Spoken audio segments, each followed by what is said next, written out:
คลิปนี้อยากมาถามพ่อแม่พี่น้องบ่ว่าผู้หญิงหรือว่าผู้ชายเนาะผิดบ่ที่ว่าเวลาเราอยู่นำกันผัวเมียแล้วเมียก็อยากกวาดเบิ่งโทรศัพท์ของผัวก็คือกวาดเบิ่งเฟซกวาดเบิ่ง LINE กวาดเบิ่ง WhatsApp ว่ามีเบอร์ผู้ใดแหน่เซฟเบอร์ผู้ใดแหน่แล้วก็มีผู้ใดแชตมาแหน่อันนี้มันผิดบ่พ่อแม่พี่น้องแล้วก็ผู้ชายก็คือกันเวลาเราอยู่นำกันแล้ว บ่อยากให้แฟนหรือว่าให้ลูกให้เมียจับโทรศัพท์แล้วก็มักกวาดเบิ่งโทรศัพท์จั่งซี้นะจั่งว่าอยากถามพ่อแม่พี่น้องว่าในระหว่างเรื่องราวนี้ตอนนี้กำลังแชร์ออกมาในโลกออนไลน์เนาะระหว่างผัวเมียอยู่นำกันใช้ชีวิตอยู่ร่วมกันก็หลายฝ่าหลายปีแล้วหลังจากหันมา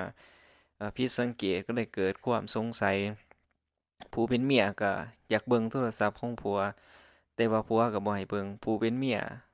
ก็อยากเบิ่งโทรศัพท์ของผัวเนาะผู้เป็นผัวก็อยากเบิ่งโทรศัพท์ของเมียแต่ว่าต่างคนก็ต่างบ่ให้เบิ่งแล้วก็ต่างระแวงสงสัยกันแต่ว่าก็ใช้ชีวิตอยู่ร่วมกันก็คือยามแต่ละช่วงกินข้าวหรือว่าหยังก็กินนำกันแต่ว่าบัดนั้นก็ไปอยู่ไผอยู่มันเนาะพ่อแม่พี่น้องแบบว่าต่างคนต่างระแวงสงสัยกันจั่งว่าอยากถามพ่อแม่พี่น้องว่ามันผิดบ่ถ้าว่าเราไปกวดไปเช็กหรือว่าบางคนก็ว่ามันเป็นเรื่องส่วนตัวของผัวเรื่องส่วนตัวของเมีย แต่สำหรับข้อยคิดว่าเราใช้ชีวิตอยู่ร่วมกันเราเป็นผัวเป็นเมียกันแล้วก็ต้องไว้เนื้อเชื่อใจอยู่นำกันเนาะบ่ว่าจะเป็นโทรศัพท์เมียหรือว่าโทรศัพท์ผัวก็ต่างคนก็ต่างเชื่อใจกันเนาะให้เบิ่งได้เนาะเพราะฉะนั้นแล้วสำหรับข้อยเองเนาะแต่ว่าพ่อแม่พี่น้องคิดว่าให้เบิ่งหรือว่าบ่ให้เบิ่งอันนี้เรื่องราวนี่กำลังแชร์กันแล้วก็กำลังหลายคนก็ให้คำคิดเห็นแตกต่างกันเนาะเพราะฉะนั้นแล้วพ่อแม่พี่น้องเราผู้ใด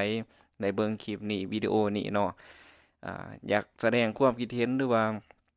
มีความคิดเห็นที่แตกต่างกันก็ลองแสดงความคิดเห็นให้ข้อคิดดีๆเนาะว่าในระหว่างเราอยู่ร่วมกันเป็นผัวเป็นเมียแล้วเราควรจะเฮ็ดแบบใดหรือว่าบ่ให้เบิ่งเลยบ่โทรศัพท์นี่มันสำคัญบ่หรือว่ามันบ่สำคัญเนาะ เพราะฉะนั้นแล้วผู้ใดได้เบิ่งคลิปนี้วิดีโอนี้ก็ลองแสดงความคิดเห็นให้แนวความคิดมาเบิ่งเนาะ